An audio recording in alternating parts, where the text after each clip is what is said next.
বাংলাদেশ এক হয়ে গিয়েছে, আমরা সবাই উদ্বেলিত হয়েছে, উচ্ছ্বসিত হয়েছে, ঠিক কিনা বলেন? রাজনৈতিক নেতাদেরকে ডেকেছেন উনি, আমরা এক হয়েছি। এরপরে ধর্মীয় অঙ্গনের যে লিডাররা, বিভিন্ন ধর্মের, শুধু মুসলিম না, সবাইকে ডেকেছেন, আমরা ঐক্যবদ্ধ হয়েছি। এটাকে বলে ন্যাশনাল ইউনিটি, জাতীয় ঐক্য। যে কোনো ধরনের কনস্পাইরেসি, ষড়যন্ত্র, আধিপত্যবাদ মোকাবেলায় জাতীয় ঐক্যের চেয়ে মোক্ষম হাতিয়ার আর নাই। আমাদের একটা প্রতিবেশী দেশ আছে, আমরা আমাদের দেশ নিয়ে যত ভাবি তারা তার চেয়ে বেশি ভাবে। কথা বুঝতেছেন না? আরো ভেঙে বলতে হবে। হ্যাঁ, আমরা আমাদের দেশ নিয়ে যত উদ্বিগ্ন, এদের আরো টেনশন বেশি। বলেন, আমাদের দেশে শান্তি আছে না নাই? আমরা হিন্দু মুসলিমে কখনো দাঙ্গা লাগে? আসতে বলেন, কেন লাগে? ওদের পূজা পার্বণে আমাদের মাদ্রাসার ছেলেরা যে পাহারা দেয়, চিল্লায় বলেন ঠিক কিনা? আমাদের তাফসির মাহফিলের সময় ওরা ডিস্টার্ব করেন, ঢোল বাজায় না। ওদের পূজা পার্বণের সময় আমাদের তাফসির মাহফিলের ডেট হলে আমরা চেঞ্জ করে দেই। সুবহানাল্লাহ, কি সাম্প্রদায়িক সম্প্রীতির রোল মডেল। আর ওই বাংলাদেশের ব্যাপারে তারা অনেক ডিসইনফরমেশন ছড়াচ্ছিল।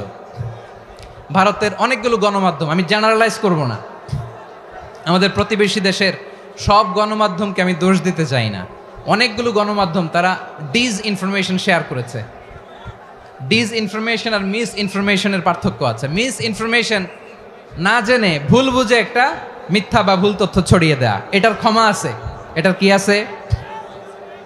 আর ডিসইনফরমেশন মানে ইচ্ছা করে, প্ল্যান করে, ম্যাপ করে, ছক এঁকে মিথ্যা, গুজব, রটনা সোশ্যাল মিডিয়ায় ছড়ানো, এটার ক্ষমা আছে? আওয়াজ করে বলেন, ক্ষমা আছে? ভারতের কিছু গণমাধ্যম তাই করেছে, আমরা ব্যথিত হয়েছি, আমাদের হৃদয়ে রক্তক্ষরণ হয়েছে। আমাদের প্রতিবেশী দেশকে বলতে চাই, আমাদের দেশ নিয়ে আপনাদের ভাবার দরকার নাই, নিজের চরকায় তেল দেন, নিজের দেশ নিয়ে ভাবেন। গত মাসের ভয়েস অফ আমেরিকার রিপোর্ট, বাংলাদেশে সংখ্যালঘু জনগোষ্ঠী আগের চেয়ে বেশি নিরাপত্তা পাচ্ছে। Report voice of America, Muslim report নাকি? মুসলিম জরিপ, ভয়েস অফ আমেরিকা। কথা বুঝে নাই বোধহয়। ভয়েস অফ আমেরিকা কি আমাদের রিপোর্ট না? ভয়েস অফ আমেরিকার জরিপ, বাংলাদেশের সংখ্যালঘু জনগোষ্ঠী আগের চেয়ে ভালো নিরাপত্তা পাচ্ছে।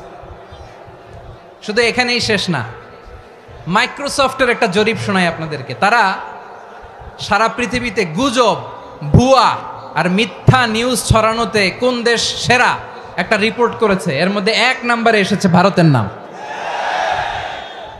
মাইক্রোসফট তো মুসলমানরা চালায় না? কথা বোঝে নাই বোধহয়। প্রতিবেশী দেশকে বলবো, আপনারা নিজের চরকায় তেল দেন, আপনারাও শান্তিতে থাকেন, আমাদেরকেও শান্তিতে থাকতে দেন। সব চেঞ্জ করা যায়, প্রতিবেশী চেঞ্জ করা যায় না। আমাদের ল্যান্ড তাদের ল্যান্ড, পাশাপাশি। আমরা চাই তারাও সুখে থাক, আমরাও সুখে থাকি, ঠিক কিনা? কিন্তু প্রতিবেশী হলে বন্ধুত্বপূর্ণ আচরণ করতে হয়। প্রতিবেশী যদি বন্ধু না হয়ে প্রভু হতে চায়, এরকম দানব প্রতিবেশী কেউ চায় না। ভারত যদি বন্ধুত্ব উপহার দেয়, আমরাও বন্ধুত্ব দিব, কি বলেন?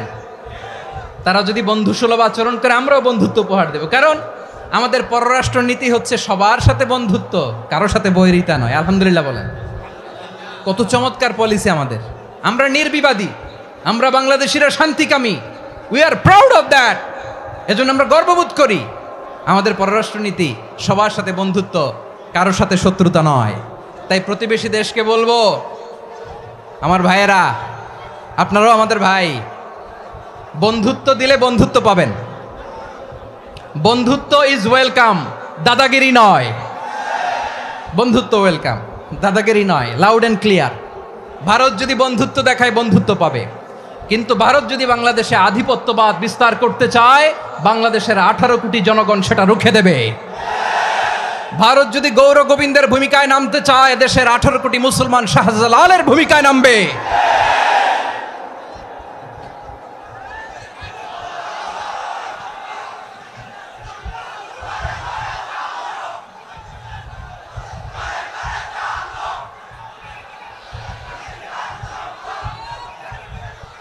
প্রিয় ভাইয়েরা, আমরা বন্ধুত্বে বিশ্বাসী, শত্রুতায় নই, ঠিক কিনা বলেন? আল্লাহ আমাদেরকে বোঝার তৌফিক দান করুক। তাহলে এই যে তারা বলেছে এদেশে সংখ্যালঘুরা কষ্টে আছে, দুঃখে আছে, এটা কি ঠিক? বলেন, এটা কি ঠিক? না, তারা ডিস ইনফরমেশন শেয়ার করেছে, এটা ঠিক নয়।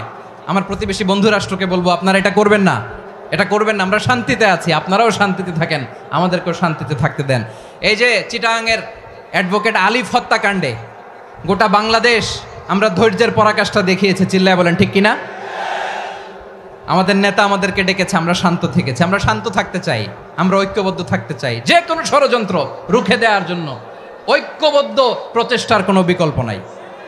তাই আজকের আলোচনার ছোট্ট একটা টপিক আমি শিরোনাম ঠিক করেছি, আমাদের জীবনে, সমাজ জীবনে, ধর্মীয় জীবনে, রাষ্ট্রীয় জীবনে ঐক্যবদ্ধ থাকার গুরুত্ব। এবার আওয়াজ করে পেকুয়ার ভাইয়েরা বলেন, আমরা ঐক্যবদ্ধ জীবনযাপন করতে চাই কি চাই না? আল্লাহ তাআলা সে নির্দেশনাই দিচ্ছেন।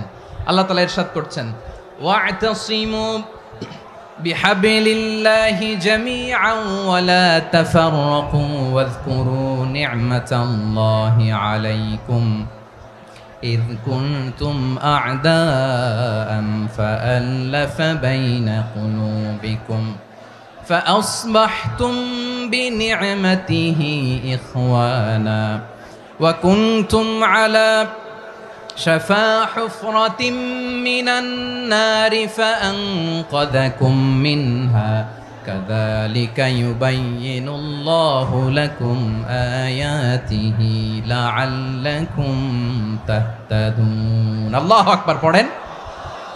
আল্লাহ বললেন, ও গোলামেরা শোনো, ওয়া'তাসিমু বিহাবলিল্লাহি জামিআ, ও আমার গোলামেরা সবাই মিলে আল্লাহর রশিকে আঁকড়ে ধরো।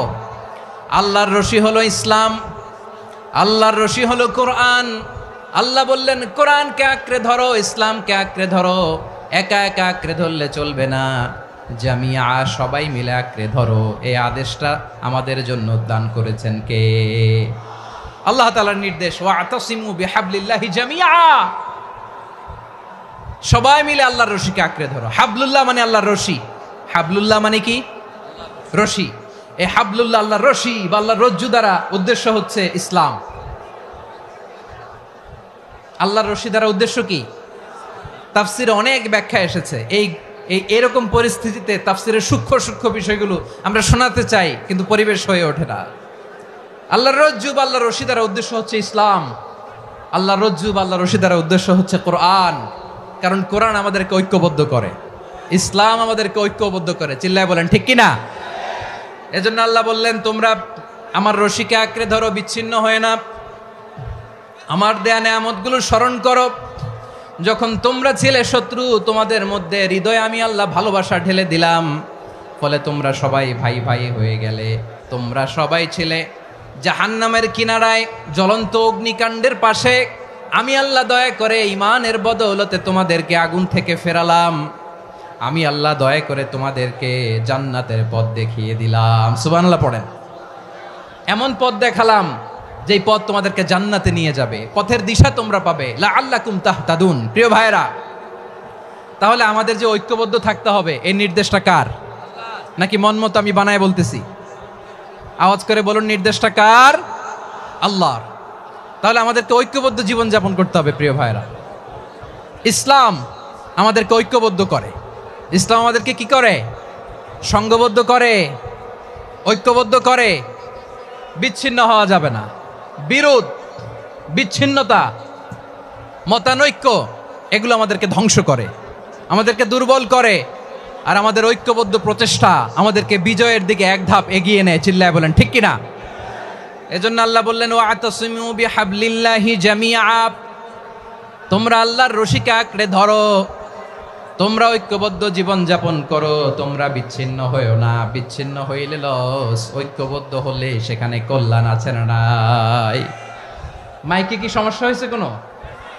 হ্যাঁ, এবার ঠিক আছে। প্রিয় ভাইয়েরা, শেষ করে দেই না? তাইলে শেষ করে দিব তো। গত 2 দিন আগে এসে বসে আছেন, আর আমি আসার 20 মিনিটের মধ্যে উঠে যাচ্ছেন কেন? আর সহ্য হচ্ছে না? আর পারতেছেন না? হ্যাঁ, বসেন। যাদের খুব জরুরত তাদেরকে বের হইতে দেন। অনেকে সকাল থেকে বসে আছে, ওয়াশরুমে যেতে হবে, সারাদিন কিছু খায় নাই, পাগলের মতো বসে আছে, আমি জানি সব রিপোর্ট আছে আমার কাছে।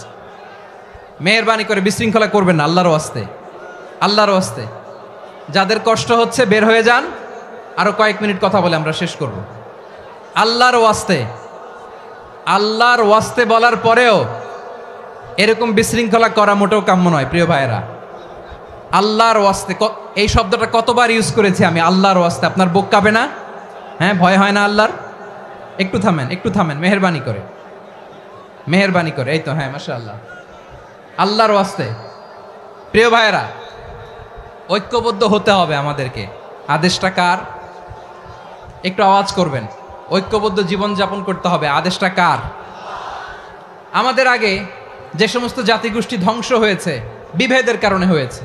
বিশ্বনবী বলেন, বুখারীর বর্ণনা, ফা ইন্নামা আহলাকাল্লাযীনা মিন ক্বাবলিকুম কাসরাতু মাসাইলিহিম ওয়া ইখতিলাফুহুম আলা আমবিয়াইহিম। তোমাদের আগে ইহুদি নাসারারা যারা ধ্বংস হয়েছে, আমার গজবে উপনীত হয়েছে, দুইটা কারণ ছিল।